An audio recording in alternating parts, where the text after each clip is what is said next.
ഈശോമിശിഹായ്ക്ക് സ്തുതിയായിരിക്കട്ടെ. അത്യുന്നതങ്ങളിൽ ദൈവത്തിന്റെ മഹത്വം, ഭൂമിയിൽ ദൈവകൃപ ലഭിച്ചവർക്ക് സമാധാനം. വിശുദ്ധിയുടെ പുണ്യവുമായി വീണ്ടും ഒരു ക്രിസ്മസ് കാലം കൂടി വന്നിരിക്കുകയാണ്. ക്രിസ്മസ് ഒരാഘോഷമാണ്, ഒരു ചരിത്ര സംഭവത്തിന്റെ അനുസ്മരണമാണ്. എന്നാൽ അതിലെല്ലാം ഉപരിയായി ക്രിസ്മസ് എൻ്റെയും നിങ്ങളുടെയും ജീവിതാനുഭവമായി മാറുന്നുണ്ടോ? ക്രിസ്മസിന് നാം പുൽക്കൂടൊരുക്കാറുണ്ട്.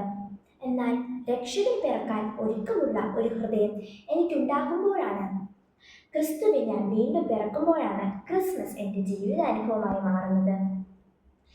ഈ ലോകത്തിലെ ഏറ്റവും സുന്ദരമായ ദേവാലയം വിശുദ്ധിയുള്ള മനുഷ്യഹൃദയമാണ്.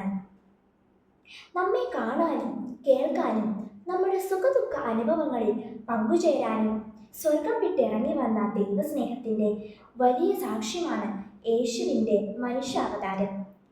ജീവിതത്തിൽ തകർച്ചയുടെ നീർച്ചുഴികൾ ഉണ്ടായേക്കാം. എന്നാൽ അത്തരം പ്രതിസന്ധികളെ അതിജീവിച്ച് മുന്നേറുകയാണ് നമ്മുടെ ദൗത്യം. ഭൗതിക നേട്ടങ്ങൾ ഒരുപാട് നേടിയിട്ടും മനുഷ്യനിന്റെ ഏകനാണ്, അസ്വസ്ഥനാണ്. ഒരുതരം ശൂന്യത അവനെ ഭരിക്കുന്നു. സന്തോഷം വറ്റിപ്പോകുന്നു.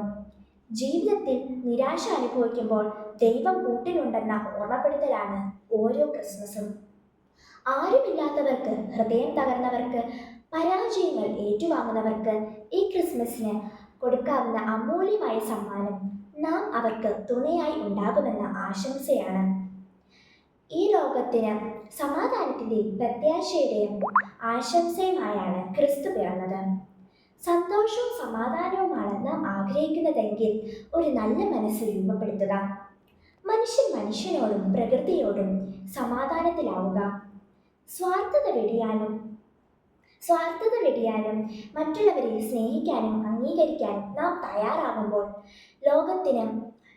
ലോകത്തിന്റെ പ്രകാശമായി നാം മാറുകയാണ്. ദൈവപുത്രൻ കാണിച്ചു തന്ന വഴികളിലൂടെ പരസ്പരം സ്നേഹിച്ചും സഹായിച്ചും പുൽക്കൂട്ടിലെ ഉണ്ണീശോയെ നമുക്ക് വരവേൽക്കാം.